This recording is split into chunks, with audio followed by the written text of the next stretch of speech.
2021년 제75차 한국심리학회 연차학술대회가 지난 8월 19일부터 21일까지 3일간 온라인을 통해 진행되었습니다. 한국심리학회 크리에이터 기자단이 이 3일간의 학술대회에 다녀왔는데요. 그 내용을 여러분들께 소개해드리려고 합니다. 한국사회의 심리적 통증이라는 주제로 진행된 이번 학술대회, 코로나 이후 많은 사람들이 어려움을 겪고 있는 현 상황에서 학 회장님의 말씀처럼 심리학을 공부하면서 어떤 일을 할 수 있을지 고민하는 기회가 되었습니다. 심리학의 기여 방안을 고민하기 위해 전국민 심리 지원을 위한 법제화의 필요성이 제기되었습니다.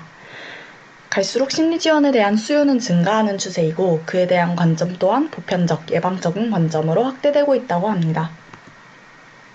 따라서 심리 지원의 업무 영역과 시행자에 대한 명확한 정의가 필요하고 필수 과목과 보수 교육 등에서 전문성을 보장하기 위해 심리 지원에 대한 법제화가 필요하다고 합니다.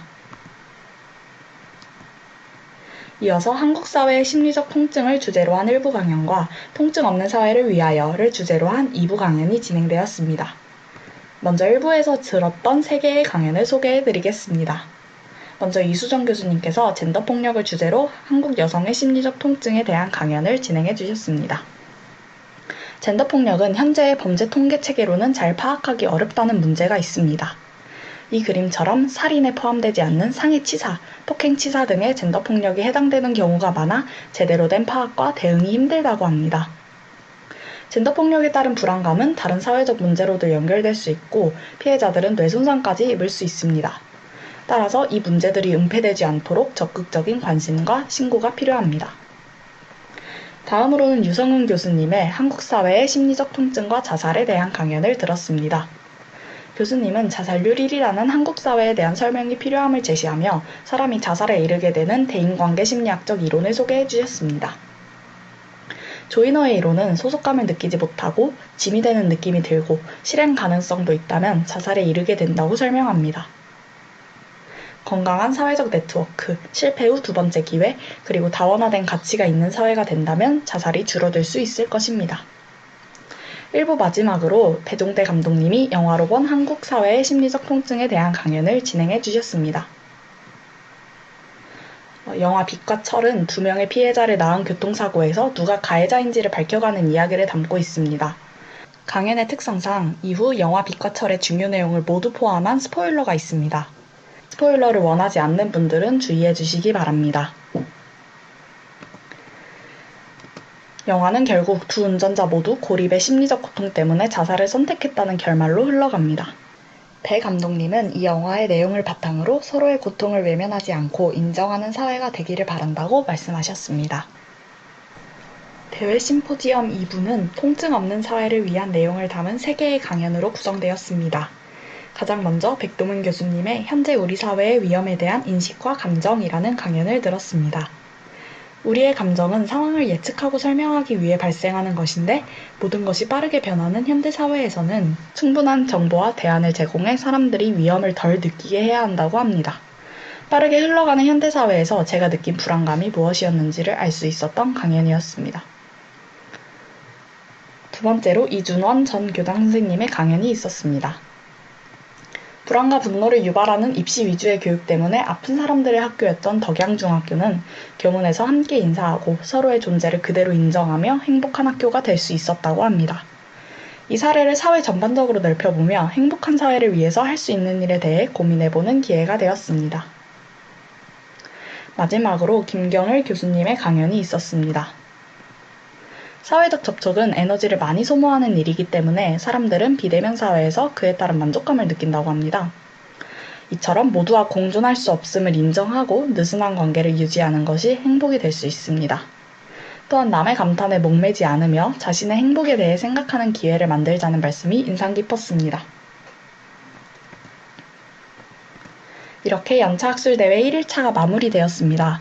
많은 좋은 강연들을 들으며 학교에서 공부한 것에서 더 나아가서 넓은 관점으로 생각할 기회를 얻어 너무나도 좋은 경험이었습니다. 이어서 더 흥미로운 강연들이 가득한 2일차 리뷰가 계속됩니다. 안녕하세요. 크리에이터 기자단 1기 남승철입니다. 지금부터 2021년 한국심리학회 연차학술대회 2일차 리뷰를 시작하겠습니다.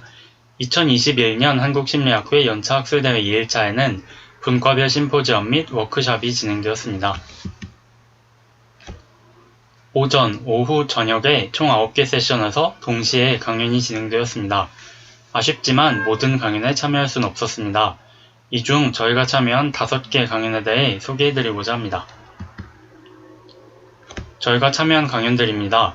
먼저 제가 참여한 3개 강연에 대해서 설명드린 후 김수현 기자님께서 참여한 나머지 2개 강연에 대해서도 소개를 해드리도록 하겠습니다.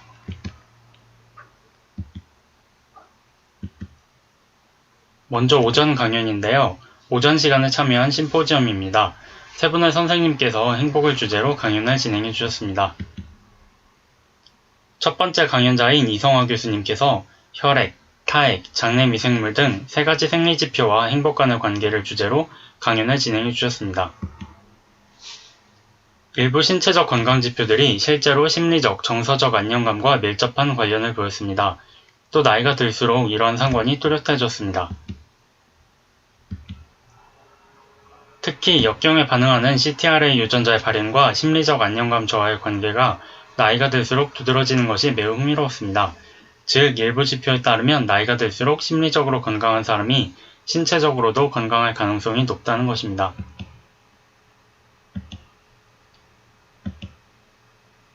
두 번째 강연은 빌라펠트 대학교의 김현지 박사님께서 진행해 주셨습니다.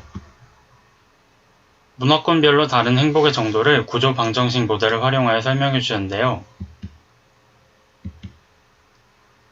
특히 높은 긍정적 편향 수준이 동양보다 높은 북미의 정서적 안정감으로 이어진다는 연구가 흥미로웠습니다. 즉, 자신에 대해 긍정적으로 생각하는 문화가 높은 행복 수준으로 이어진 것입니다. 또 한국에서는 가족이, 캐나다에서는 개인의 외모가 행복의 정도를 잘 설명하는 것으로 나타났습니다. 오전 시간 2세션 마지막 강연은 최종원 교수님께서 진행해 주셨습니다. 코비드-19 팬데믹 상황에서 외향성 수준과 안정감 사이의 관계를 다룬 연구였습니다. 외향적인 사람은 내향적인 사람보다 더 행복한 경향이 있습니다. 하지만 사람을 만나기 어려운 팬데믹 상황에서도 그러할까요? 한국인 7만 명을 대상으로 한 조사에서 전반적인 안정감 수준은 여전히 외향적인 사람이 더 높았습니다. 하지만 사회적 거리두기 실시 후 외향성이 강한 사람들이 심리적 어려움을 더욱 급격히 호소한다는 점이 흥미로웠습니다. 질병 자체보다 이후의 사회적 상황이 심리적으로는 더 큰 영향을 줄 수 있다는 것입니다.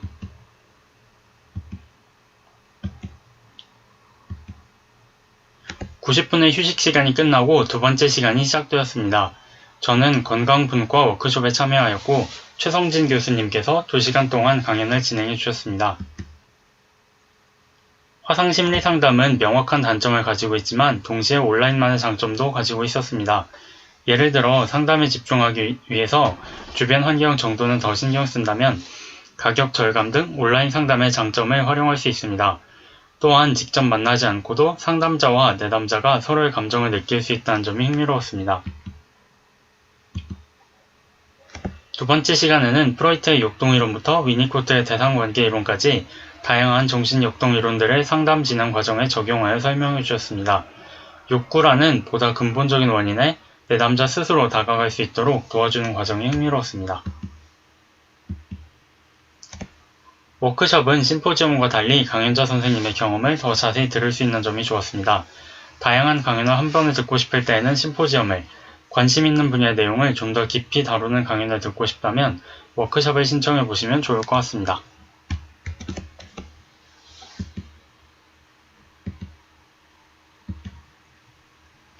잠시 휴식 후 세 번째 시간이 시작되었습니다. 임상분과에서 총 4분의 선생님들께서 강연을 진행해 주셨습니다. 첫 번째 강연은 박경순 교수님께서 진행해 주셨습니다. 프로이트, 위니코트, 코헛, 민델 등 평소 접하기 어려운 다양한 학자들에 대하여 그분들의 생애를 곁들여 설명을 해주셨습니다.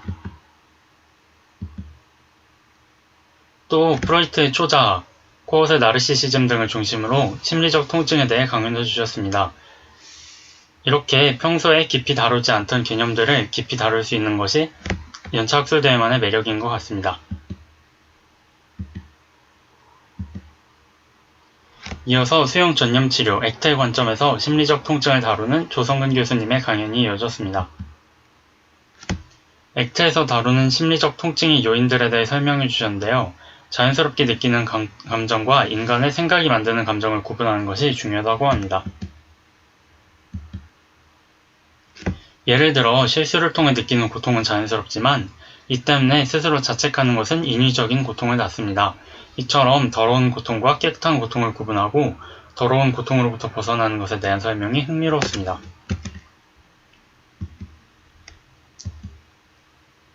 다음으로 최윤경 교수님의 강연이 이어졌습니다. 진바르도의 시간관 이론을 기반으로 노출 기반 치료와 구분되는 시간관 치료의 특징에 대하여 설명해 주셨습니다. 시간관 치료에서는 힘든 시기 이전에 과거의 즐거웠던 기억을 치료에 활용합니다. 이렇게 만들어진 현재의 좋은 기억은 다시 미래의 역경을 이겨내는 자원이 됩니다. 흘러가는 시간을 기반으로 긍정적인 기억들을 만들어 나가는 치료 방식이 독특하고 흥미로웠습니다. B세션 마지막 강연은 임선영 교수님께서 진행해 주셨습니다. 이번 강연은 저의 학술대회 2일차 마지막 강연이기도 했습니다. 트라우마를 경험한 사람들은 이를 이겨내는 과정에서 질적, 양적 성장을 이뤄내기도 합니다. 이런 성장은 마치 새로 태어나는 듯한 삶 전반의 변화를 의미합니다. 특히 낮은 수준의 트라우마보다 어느 정도 높은 수준의 트라우마가 더 큰 성장을 가져옵니다. 높은 수준의 트라우마 또한 사람들이 자신의 강점을 발견하고 신사회적으로 변화하는 계기가 될 수 있다는 점이 흥미로웠습니다.